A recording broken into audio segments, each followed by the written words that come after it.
In these short videos I'm going to go through the pre-season matches and show you what I liked and what I didn't like from each club and how that might affect them in the 2023 AFL season. Before we get started guys, if you could do me a massive favour, click the like button, and if you haven't subscribed, that would mean a lot to me. Let's get to it.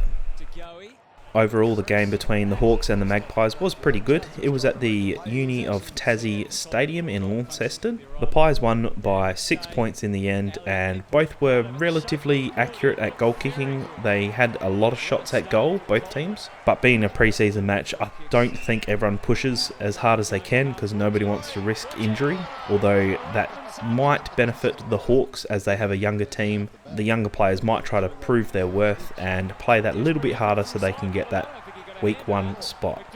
A couple good things that I saw from the Pies was that the usual suspects were actually performing really well. Even though it was pre-season, they weren't pushing too hard. Josh Dacos, Taylor Adams, Jack Crisp, Jordan De Goey all had really good fantasy points. They were involved quite a bit. Taylor Adams even kicked 2 goals. It's good to see him back playing, avoiding that groin injury. Would be great for him to be able to play a full season. Another thing I liked from the Pies was that Jordan De Goey and Tom Mitchell were playing in the midfield, and they looked like they were playing really well together, which for Pies fans I think will be a very beneficial thing for them. The Pies played a really flooding forward style game, very similar to what Richmond used to do. They do have the speed and they do have the skill to burst out of the midfield very quickly and get a mark down in the forward 50. So let's hope that in the future, in the 2023 AFL season, we see the Pies do that a lot this year, and they will probably put up quite a few points. And now the bad for the Pies. We did see that Pat Lipinski went off at the end of the game with a sore shoulder, which was already strapped. So let's hope that it's not a serious injury that will not allow him to play in the round 1. Otherwise, if it is a injury, let's hope it's a small one that doesn't require surgery, like a shoulder reconstruction, which would probably put him out for the rest of the season. I haven't heard any update on this, but by the time the video comes out, we might have a bit more of an idea of what's going on here. Let's hope he's healthy to play round 1. And now the good for the Hawks. As we all probably know, Jai Newcomb was an absolute gun yet again, and there was also another young player, Cam McKenzie, who had a really good game.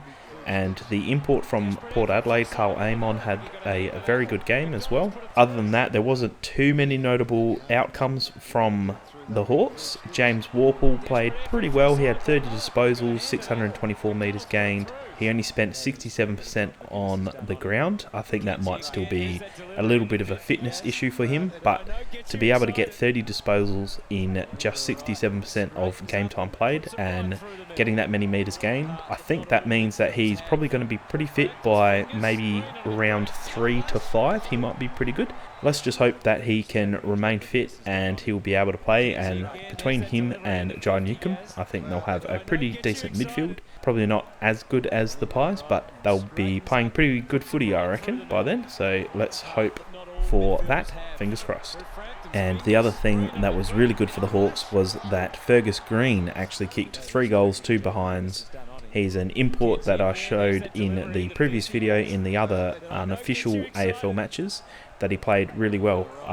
He played really well in those matches, and again he's playing really well. I think he will probably get a spot in the round 1 game, probably filling that spot that Gunston left, and he's kicking quite a few goals here. As I said before, he was the leading goal scorer for Box Hill last year, so I think he's a pretty good chance at getting quite a few games and kicking quite a few goals this year, which is good because he's relatively unknown.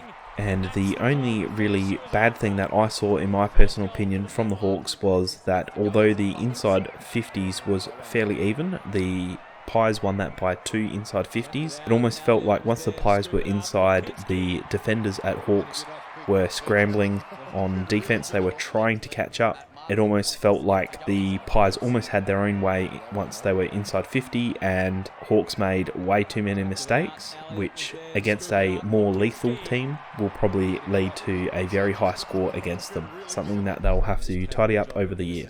And that's pretty much it between this game. I'm going to try and hopefully go through each game and just do a little brief review of what I saw and what I liked and what I didn't like. If you like this video, please do leave a like and subscribe if you're new. Otherwise, thanks for watching, and I'll see you in the next video.